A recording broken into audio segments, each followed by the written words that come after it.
Justice ain't so blind. This week, a judge sentenced two more Proud Boy members to, and one of their leaders, actually, Enrique Tarrio, who was convicted for seditious conspiracy for his role in the events on January 6th at the Capitol. So what exactly could he be expecting? Well, Newsmax correspondent John Glasgow has the latest for the details. John, what do you have for us on this? Yeah, hey, Carl. Enrique Tarrio, he could face the stiffest penalty handed down in the government's massive prosecution of the Capitol rioters. Prosecutors, they want Tarrio sentenced to 33 years in prison.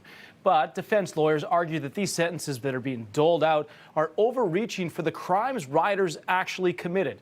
Tarrio wasn't even at the riot because he had been arrested days earlier for setting fire to a Black Lives Matter banner, and then he was ordered to leave D.C. So prosecutors say that Tarrio, he directed the Proud Boys to attack the Capitol without him. He's convicted of conspiring with the Proud Boys to stop the certification of the 2020 presidential election.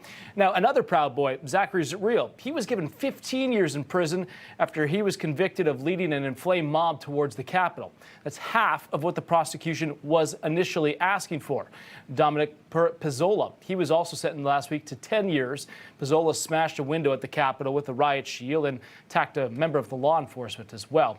Joe Biggs got 17 years. Prosecutors say he was a vocal leader and influencer of political violence. Now, the Proud Boys, they've been labeled many different things over the years, but they claim to be Western chauvinists who they refuse to apologize for creating the modern world. They've also called themselves a drinking club. Now, a lawyer for some of the members argue they're not terrorists, but patriots who got carried away on January 6th. Watch. These people reacted violently and to their detriment. I think these cases are grotesquely overcharged. When the government came out asking for 33 years and 30 years, they got half of what they asked for. They charged twice of what the case was worth. We would have pled to misdemeanors years ago to end this, and that would have been the appropriate result. So Tarrio, he's going to be sentenced tomorrow at 2 p.m. Eastern time. Now, given the sentences already handed out for the Capitol rioters, Carl, he could be facing more than a decade behind bars, if not longer. Oh, well, thank you, John. We appreciate it. You're welcome. Unbelievable. For more on this, let's bring in January 6th attorney Joseph McBride. Joseph, I'm looking at some of these sentences, and I'm like, look, did they do stupid things? Yes. Should some of those people answer for some punishments? Sure. However, I'm looking at a litany of over $2 billion of damages from BLM. Kamala Harris starts a fund, bails these people out. Nobody's in jail for more than a couple weeks. You have the same thing. People burn down a courthouse in Oregon. None of them faced federal. It's a federal building. None of them are still sitting in jail. Why?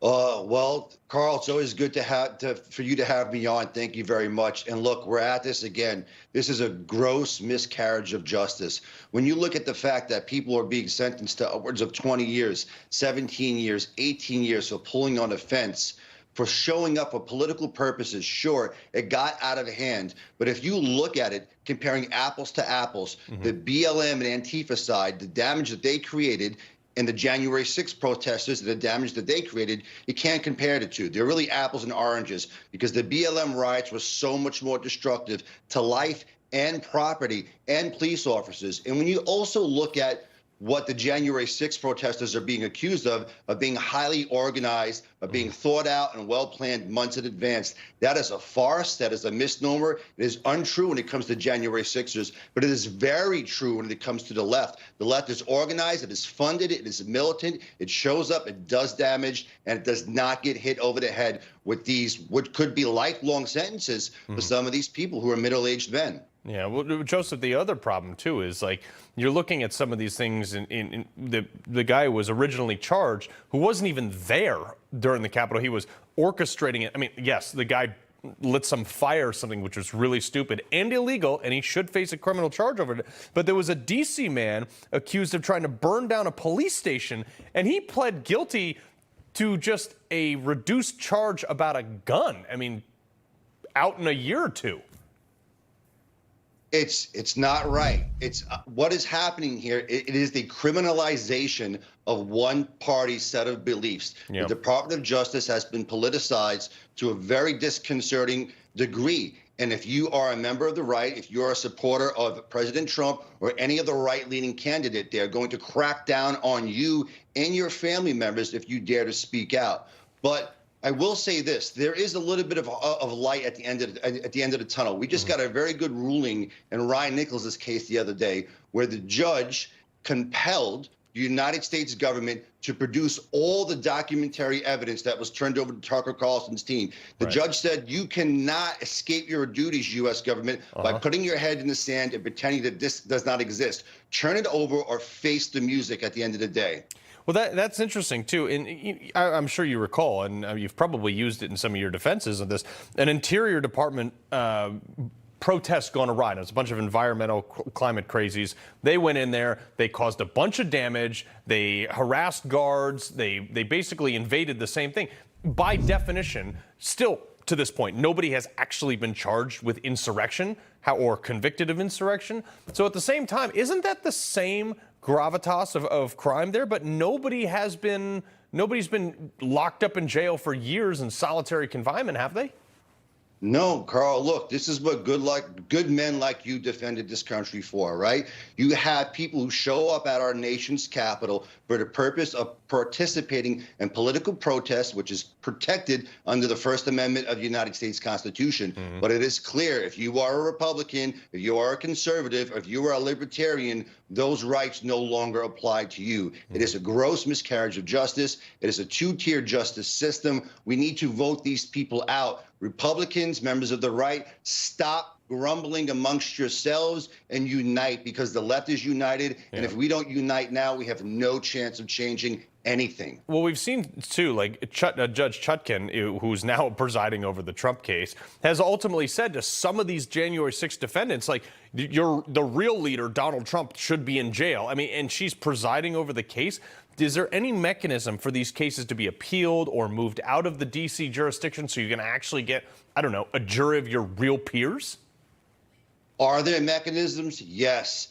Basically, every single trial case of a January 6th protester has filed for their cases to be removed to another jurisdiction. And in 100% of those cases, all of the motions have been denied, because they know that if you are going on trial in D.C. in front of a jury, it is a death sentence. You have 0% chance of survival. And when you're being put in front of an activist judge, a judge who's long been on the record about how they hate your guts, I mean, that should say it all. That should conflict the judge right out. And I say that respectfully. I really do that. I say that respectfully. But what is disrespectful is the fact that a former American president is going before somebody who objectively and subjectively hates him, is very public about it, and he's not going to get a fair shake in that courtroom. It is very unfortunate, but maybe what needs to happen is these cases need to go to the Supreme Court so we can have one final ruling by a reasonable group of people that puts all this to bed forever.